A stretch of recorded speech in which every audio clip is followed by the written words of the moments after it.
ചരിത്ര വിസ്മയത്തിന്റെ നിറമുള്ള ഏടുകളാൽ സമ്പന്നമായ സുന്ദരമായ ഗ്രാമമാണ് മൗവൽ. ബേക്കലത്തു നിന്നും കടന്നു വരുമ്പോൾ പരയങ്ങാനത്തിനൊരു പ്രവേശന കവാടം ഒരുക്കി സാംസ്കാരിക കൂട്ടായ്മയുടെ ആസ്ഥാനവും ഒഴിവു സമയങ്ങളിലെ സ്വറപറച്ചിലിനായുള്ള കേന്ദ്രവും വിപണന വിനിമയ വഴിയിൽ പേരുകൊണ്ട് പെരുമ ചാർത്തിയ സ്ഥാപനങ്ങളും ദൃശ്യമനോഹരമായ കൺകാഴ്ചകൾ നിറഞ്ഞ സൗന്ദര്യം നിറഞ്ഞു തുളുമ്പുന്ന മൗവലിന്റെ മുഖമുദ്രകളാണ്.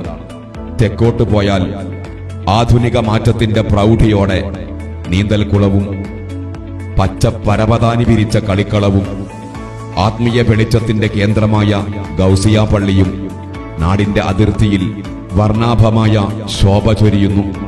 മാനവികതക്കും മതസൗഹാർദ്ദത്തിനും പ്രാധാന്യം കൽപ്പിക്കുന്ന നാട്ടിൽ ഇതര സമുദായങ്ങളോട് സഹവർത്തിത്വം പുലർത്തി വരുന്നു. അവരുടെ ദേവസ്ഥാനം നാടിന്റെ ഹൃദയഭൂമിയിലാണ്. കാലങ്ങളുടെ കഥ പറയുന്ന പഴയ പീഡികത്തിണ്ണയുടെ ഓർമ്മകൾ മായാത്ത വിധത്തിൽ പുതിയ കെട്ടിടങ്ങൾ തലമുറകൾക്ക് സൗഹാർദ്ദം പങ്കിടാനും വിനോദങ്ങളിൽ ഏർപ്പെടാനും സാഹചര്യം ഒരുക്കുന്നു. റിഫായിയ ജുമാഅത്ത് പള്ളിയും മദ്രസയും സ്കൂളും വിശാലമായ ഗ്രൗണ്ടും നാടിന്റെ അന്തസ്സിന്റെയും അഭിമാനത്തിന്റെയും അടയാളങ്ങളായി ശോഭ ചൊരിയുന്നു.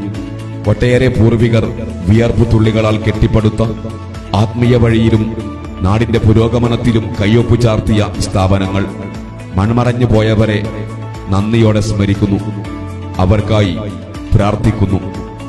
ആത്മീയ വഴിയിലെ ശുഭ്രതാരകം, നാടിന്റെ കാവൽ വിളക്ക്, കുഞ്ഞഹമ്മദ് വലിയുല്ലാഹിയുടെ മക്കാം, ആയിരങ്ങൾ എത്തുന്ന സിയാറത്ത് തീർത്ഥാടന കേന്ദ്രം, ഉറൂസിനോടനുബന്ധിച്ചു എത്രയോ പണ്ഡിതന്മാരും സാദാത്യങ്ങളും എത്തുന്ന മഹനീയ മഖ്ബറ, തച്ചങ്ങാട് ഭാഗത്ത് അതിരിടുന്ന ഗല്ലിയും സ്നേഹത്തോടെ ഐക്യം പങ്കിടുന്ന അയൽക്കാരും മൗവലിന്റെ പൈതൃക സ്വത്താണ്. ഗ്രാമവഴിയിലെ സൗകര്യപ്രദമായ പാതകളും വെളിച്ചം വിതറുന്ന വഴിയോരങ്ങളും നാടിനെ കൂടുതൽ ഭംഗിയുള്ളതാക്കുന്നു. പുരോഗതിയുടെ പാതയിൽ കുതിച്ചുയരുന്ന നാടിന്റെ കിഴക്ക് ഭാഗത്ത് അനസുബിന് മാലിക് മസ്ജിദ്. അങ്ങനെ വിശാലമായി പരന്നും വളഞ്ഞും പുളഞ്ഞും 1000-ലധികം വീടുകളും അനുയോജ്യമായ ഭൗതിക സാഹചര്യങ്ങളും കൊണ്ട് സമ്പന്നമായ നാട്.